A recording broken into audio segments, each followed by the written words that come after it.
Welcome. I'm Cheryl Hunter again. Welcome. Thank you for being here.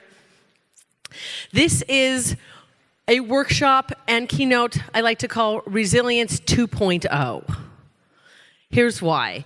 There's a commonly held myth about resilience that it's getting back up after you've been knocked down. And furthermore, doing that with some velocity, ideally. Right? That's kind of how we look at resilience. But I think there's a different level that we can take when looking at resilience, which is, what if we were more pliable? What if we were able to bend and not break? What if we didn't get knocked down so darn easily? And that's what I want to work with you on today in this talk and workshop that we're going to do. I've identified what I call the 2 C's of resilience. They are connect and charge. Connect and charge. And here's what I mean by that. Connect is connect with people. Build connections that matter. Have relationships that make a difference, that are deep and profound and make some kind of difference for you. So there's connect. The next one is charge.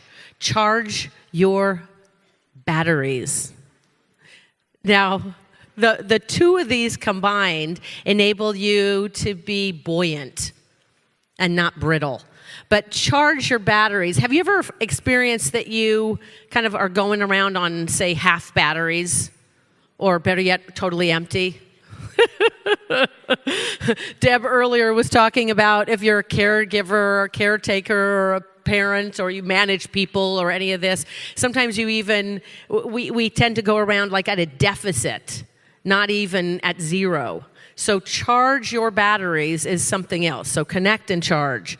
I'm going to get more into these a little more deeply in a moment, but I want to tell you how I came to realize that these 2 things cause resilience, foster resilience, enhance resilience, and what we can do about it. As a kid, I grew up on a horse ranch in Colorado. I'm from a little mountain town that was so remote that you couldn't see signs of civilization. Aside from our house and our barn, you could look out in the distance in every direction and there was nothing but meadows and mountains and nothing. It was just the great wild west, you know. It was, as a little kid, the most magical place in the world. But when I got to be a teenager, it was like, oh my God, get me out of here. I just want to go someplace where anywhere, you know, someplace they wear cool clothes. So, anything other than bootcut Wranglers, frankly. And someplace where there were people I wasn't related to by blood. So I thought, okay, what could I do that would enable me to get out of Rye, Colorado? I don't know what skills I have other than milking goats. I'm not quite sure what I know how to do. I couldn't figure it out. So I took a career day, a me day. I played hooky, and I was in high school, and I hopped on my mini bike, rode the 1.25 hour round trip to the nearest town that had a convenience store, picked up some career advice, Glamour magazine, and I opened it up and I go, oh, I could be a model. I mean, I was already on the boys basketball team. I was tall enough. And I read an article. It was not just pictures of people who were models, but there was some article about that it was, a job. And I thought, nobody's going to argue that I have to leave Rye, Colorado to do that. I mean, there's, nothing to do. There's no modeling here. So I just had to get someplace where they needed models. I thought, well, I'm going to Europe. That's so cosmopolitan. It's the opposite of everything we know. So I saved up my money, talked to my best friend, talked her into going on a little vacation to Europe. And we scrimped and saved and bought Eurail passes and packed our suitcases absurdly full of way too much stuff. And finally, there we are. The big day arrives and we go to the airport. No sooner did we get to France than a man with a camera around his neck came up. He approached me. He asked me if I was a model. Told me he could make me one if I just went off with him and his friend over there. That's how friggin' easy it is to become a model in France. My friend said, oh no, those guys give me the creeps. You're not doing anything with them. But, I hadn't actually let her in on my big secret plan to escape Rye, Colorado forever, and she wanted to go home afterwards, so I did the only thing I could do and ditched her. I went off with the guy with a camera around his neck and his friend. You probably figured out now they weren't actually photographers. They were criminals. They drugged me. They took me to an abandoned construction site, and they beat the daylights out of me. I had no idea a head made noise when it was kicked. They beat me more. They raped me. You can fill in the gory details with your own mind.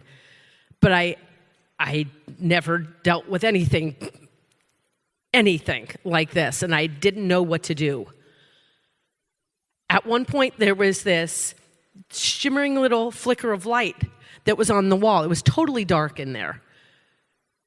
And I was staring at it, transfixed by this thing. I thought, whatever's making that shimmering spark of light is free. And I stared at it with all my might, thinking if I stared at it hard enough, I could somehow merge into that thing. I wasn't this scrap heap of a girl lying on a cement floor with a demon on top of her. I was just a shimmering spark of light that could fly away at any time I chose. 3 days later, they dumped me in a park in Nice. I didn't tell anyone. I couldn't. I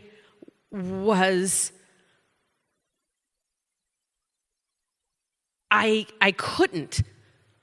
If I had to recount it to anyone, going through it once almost killed me. I couldn't do it again. Plus, if I told anyone what had happened, they would know that I was dirty and filthy and rotten and used up and an idiot, so gullible for going with these men in the first place. So I decided the only way I could live was to just never talk about it.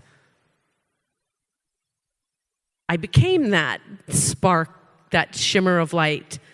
It was just very deep down inside of me. I kind of shut off and stepped away from people and became aloof, a loner. I found the only thing that really charged me was reading books. I became fascinated with reading. I never really was into it before, but I read everything from the complete works of William Shakespeare to the complete works of Stephen King.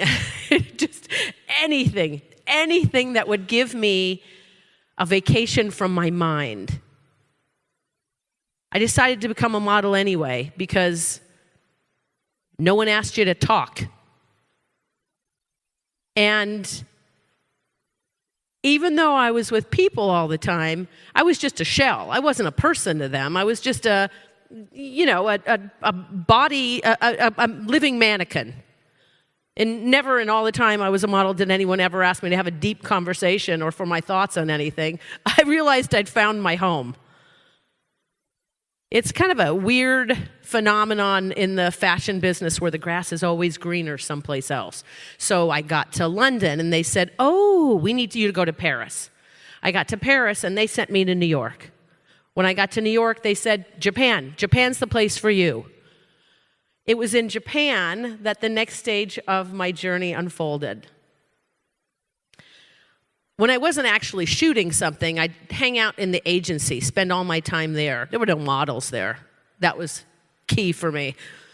I would just hang out in the conference room. It was me and the grandparents of my agent, Oba and Oji. The thing I liked best about them, they never talked either. They spoke perfect English, but they just sat silently and painted, drank tea, or red.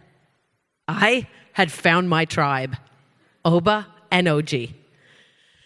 I would sit in the conference room whenever I wasn't working, and one day I was sitting there. There was this massive table in the conference room that was kind of odd to me. It was narrow at one end, as the tree must have been, and wide at the other end, as if they just took down a massive tree and planed it and placed it there. But what was interesting to me was they left the eyes of the wood in. And there were all these dents and scrapes and divots. Now they'd sanded it so it wasn't rough, and it was polished up a bit, but it was beautiful, but it was kind of odd at the same time. One day I was half reading, half silently plotting my revenge against the men in France when the grandmother, Oba, walked in and saw me absentmindedly tracing my fingers over one of the big dents in the wood, and she said, "Aha, wabi-sabi." I looked up out of my stupor. Wasabi, like, is it time for lunch? She and the grandfather chuckled and said, no, wabi-sabi. They took times explaining what wabi-sabi means. The grandfather said that wabi-sabi is the most important of all Japanese principles. Wabi-sabi, they told me, says that the beauty of any object lies in the flaws of the object. So something can only be seen to be beautiful to the exact same degree that it holds damages, flaws, ruined parts. They actually design those in to make it beautiful. They were blowing my mind. I'd never seen anything wabi-sabi at Walmart. I gathered everything, made my excuses, and got out onto the street, started walking as fast as I could. I couldn't wrap my head around, could it apply to people? Could it apply to me? No, that's impossible, I decided. I just kept walking as fast and as far as I could. Finally, I realized I hadn't eaten all day. I was starving. And so I stopped at the closest fast food place, like a Japanese version of McDonald's. Ordered my fries and Coke and went and sat down at a little table outside. I was sitting there. I tried to pick up my book, but I couldn't. I was too overcome with the thought of something being perfect because it's imperfect. The flaws make it good. I couldn't wrap my head around it. But before long, I was distracted because there was a woman sitting a couple tables away from me, probably homeless, had a lot of bags, and she was rustling stuff and mumbling stuff, and I swear she was looking at me and giving me the stink eye. I go, what does she want? She starts to shout, "Naze! Senso Nihon!" I'm like, what? Is she, what? I swear she's actually looking at me.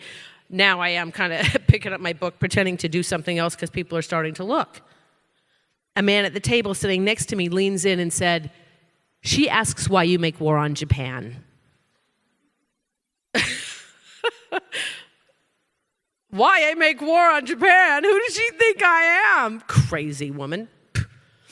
I go back to eating my French fries. "Naze senso nihon," she continues. She grabs one of her bags and puts it on the table. Takes out what looks like a cloth envelope and unfolds it. It contains two little photos, black and white, kind of passport photo size. A man and a woman, and she holds them over her head and again starts to shout. Now she's saying even more. The man at the table leans into me again, and I notice as I look to him, everybody's looking at me. Everybody in the place has their eyes on me, which is making me so uncomfortable. He leans in and says, "She asks why you kill her parents."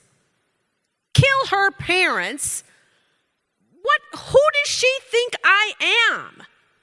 I don't even care that people are looking at me now. And at me, not at the shell of me that gets taken photos of. What are you all looking at? Who does she think I am?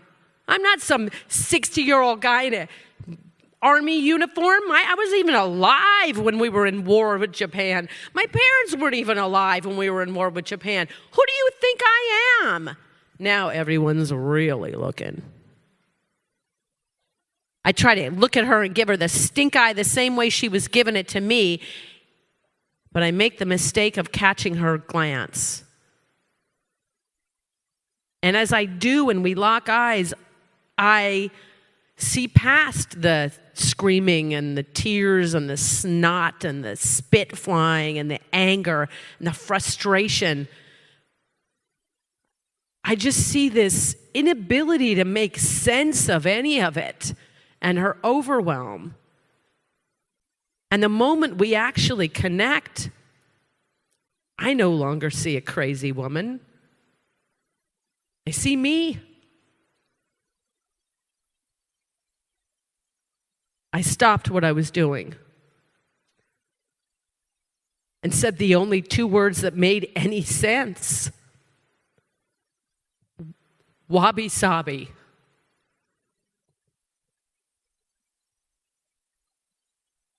The woman stopped. She became quiet. And I bowed. I reverently gathered my things and got up. Everyone was still looking at me, so I bowed back. Virtually everybody bowed.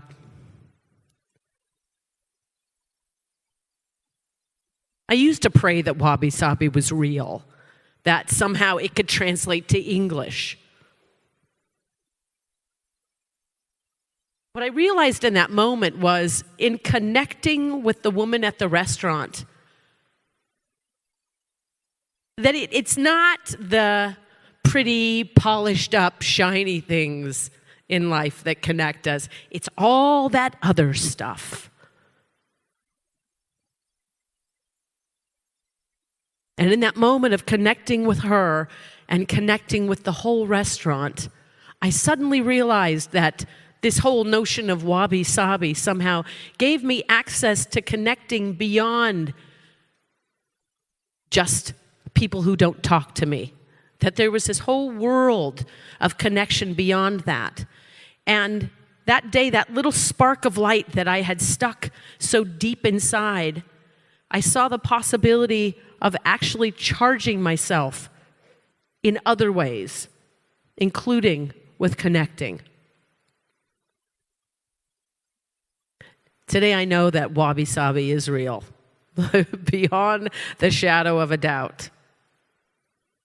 You are magnificent. What makes you magnificent is everything you've previously believed is wrong with you. And that is your access to connection.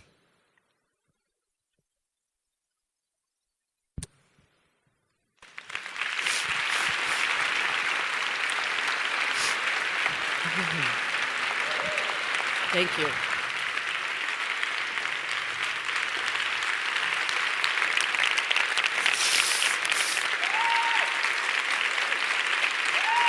Thank you. Thank you.